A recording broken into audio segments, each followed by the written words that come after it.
नमस्कार दोस्तों, इस न्यूज़ का लिंक आपको डिस्क्रिप्शन में दे दिया जाएगा। आप खुद भी कंफर्मेशन कर सकते हैं। साबरमती रिपोर्ट पहले वायरल हुई एक इंटरव्यू में अभिनय विक्रांत मैत्री, जो थोड़ा समय के लिए राजनीतिक विश्लेषक बन गए थे, ने देश की स्थिति पर विचार किया। लोग कहते हैं कि हिंदू खतरे में है, मुसलमान खतरे में है, कोई भी खतरे में नहीं है, सब कुछ ठीक चल रहा है, यह दुनिया में रहने के लिए सबसे अच्छा देश है, उन्होंने पॉडकास्ट में घोषणा की।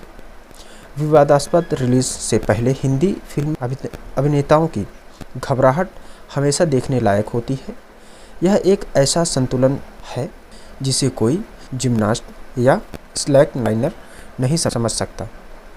साबरमती रिपोर्ट में संतुलन और निष्पक्षता एक प्रमुख चिंता का विषय है। जब एक पात्र रिद्धि डोगरा द्वारा अभिनीत एक संभ्रांत अंग्रेजी बोलने वाले समाचार एंकर तर्क देती हैं कि पत्रकारिता केवल तथ्यों की रिपोर्टिंग के बारे में नहीं है, बल्कि संतुलन और संदर्भ के बारे में भी है, तो फिल्म की स्थिति नायक द्वारा उनके उन शब्दों को अंग्रेजी में व्यक्त करने के लिए चुप कर दिया जाता है। वर्ष के बाद वही नायक, जो अब खुद एक प्रसिद्ध समाचार वाचक है, यद्यपि हिंदी में एक लोकतांत्रिक और धर्मनिरपेक्ष भारत का उल्लेख करता है, जब वह बोलता है तब भी साउंड ट्रैक पर एक भजन बजता है और अंतिम छवि अयोध्या में पवित्र राम मंदिर की होती है।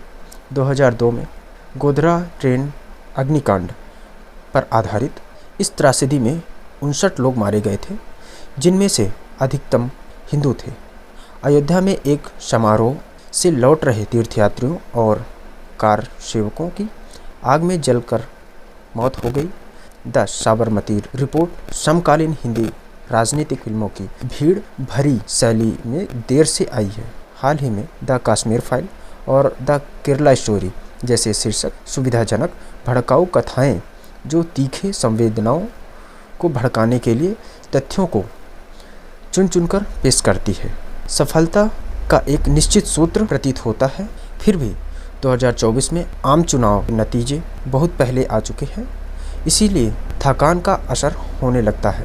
इसी विषय पर आधारित एक पिछली फिल्म एक्सीडेंट या कॉन्स्पिरेसी गोधरा बुरी तरह असफल रही है।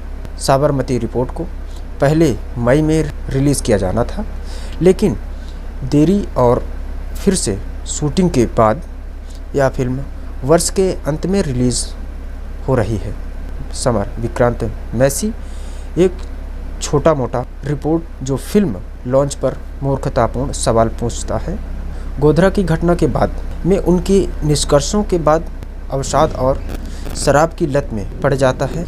जब वह जिस घमंडी और बेईमान समाचार चैनल में काम करता है, वह उनकी खोजों को मंजूरी नहीं देता और बेईमान जैसे शब्दों का मजाक उड़ाता है। 5 साल बाद अमृत राशि खन्ना उनके दुख से बाहर निकालती हैं और दोनों साबरमती ट्रेन के जलने से जुड़ी दुर्घटना की थ्योरी को खारिज करने में लग जाते हैं। निर्देशक धीरज रंजन चंदेल की जगह लेते हैं और कलाकार विक्रांत मैत्री, राशि खन्ना और रिद्धि डोगरा। इसकी समयावधि 127 मिनट। कथावस्तु एक स्थानीय पत्रकार 27 फरवरी 2002 को गुजरात के गोधरा रेलवे स्टेशन के पास साबरमती एक्सप्रेस में हुई घटनाओं की जांच करता है। मुस्लिम भीड़ के हाथों कार सेवकों की मौत को गुजरात में गोधरा के बाद हुई नरसंहार के व्यापक रूप में जिम्मेदार माना जाता है, जिसमें 1000 से अधिक लोग मारे गए थे और अधिकतम लोग विस्थापित हो गए। चौंकाने वाली बात है, लेकिन आश्चर्यजनक रूप से नहीं।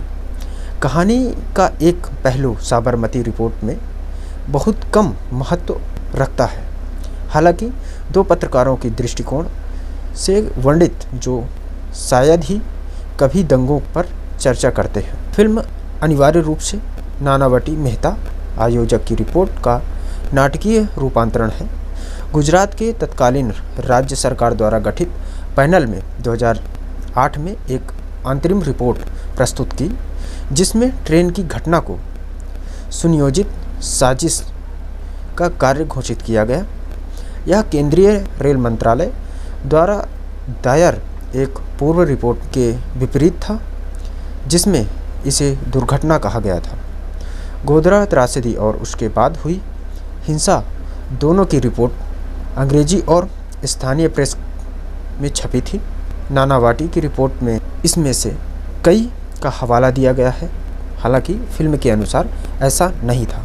यह अंग्रेजी कुलीन झूठे और हिंदी ईमानदार स्पष्टवादी हिंदू समर्थक पत्रकारों के बीच एक गलत द्वैतता पेश करता है। मंदी के वर्षों के दौरान विस्तार एक काल्पनिक समाचार नेटवर्क को लक्षित करते हुए दर्शकों को अपने निष्कर्ष निकालने के लिए छोड़ दिया जाता है। यह संपादकीय घृणा की आग को हवा देने में स्थानीय प्रशासकों की भूमिका को आसानी से छोड़ देता है। गोधरा के काम चर्चित पहलुओं के बारे में एक तीखी तीक्ष्ण फिल्म आकर्षक होती है। यहाँ हर बार भावनाएं पूछताछ पर हावी हो जाती है। मारे गए लोगों के लिए अपने दर्द को बयां करती है, जिसमें कई महिलाएं और बच्चे भी शामिल थे। साथ ही फिल्म में मौजूद व्यवस्था की रक्षा और चापलूसी करने के लिए अतिरिक्त मेहनत करती है। 2002 के आसपास गुजरात के सीएम को एक महिला के रूप में दिखाया गया है। नरेंद्र मोदी थोड़ी देर से तस्वीर में आते हैं, जबकि राज्य विकास की उछाल में डूब जाते हैं। में सोनिया गांधी जैसे दिखने वाली एक महिला भी मिलती है, जो अपने साथियों के साथ मिलकर स्थिति का सबसे अच्छा फ़ायदा उठाने की साजिश रचती है। कुछ ग्रेस नोट हैं। साबरमती रिपोर्ट का निर्देशन मूल रूप से रंजन चंदेल ने किया था, जिन्होंने खुद को इस प्रोजेक्ट से अलग कर दिया और उनकी जगह अनुभवी टीवी लेखक धीरज सरना ने ले ली। अन्य प्रकार फिल्मों के विपरीत मूड हमेशा षड्यंत्रकारी और गंभीर नहीं होता है। हिंदी शब्द विस्थापित में इर्द गिर्द एक मज़ेदार दृश्य बनाया गया है। कुछ शराब पीने के चुटकुले हैं और अमलेदु चौधरी द्वारा की गई सिनेमेटोग्राफी बनावटी और कुशल है। मेरा मानना है कि फिल्म उदार विवेक से भी भरी हुई है, चाहे वह कितना भी दबा हुआ क्यों ना हो। 12वीं फेल 2023 में सहानुभूतिपूर्ण प्रदर्शन। उनके किरदार एक साधारण गांव के लड़के के संघर्ष जो अंग्रेजी बोलने वाले भारत के द्वार को तोड़ता है, वास्तविक और जीवंत लगता है। यह वह भावना नहीं है जो साबरमती रिपोर्ट से निकलती है। मैत्री द्वारा जीवंत किए जा सकने वाले छोटे मोटे मानवीय क्षणों को ऊंचे आवाज़ वाले नाटकीयता के लिए दरकिनार कर दिया जाता है। उन्होंने बहुत सारे नाटकीय भाषण दिए हैं, लेकिन बहुत ज़्यादा दम नहीं है। यह एक अलग कदम, एक हताश समय से एक हताश कदम जैसा लगता है। पिछले 10 सालों में हिंदी सिनेमा की कठोरता ने कई बेहतरीन कलाकारों को खो दिया है। मिस्टर सनी को खोना भी दुखद होगा।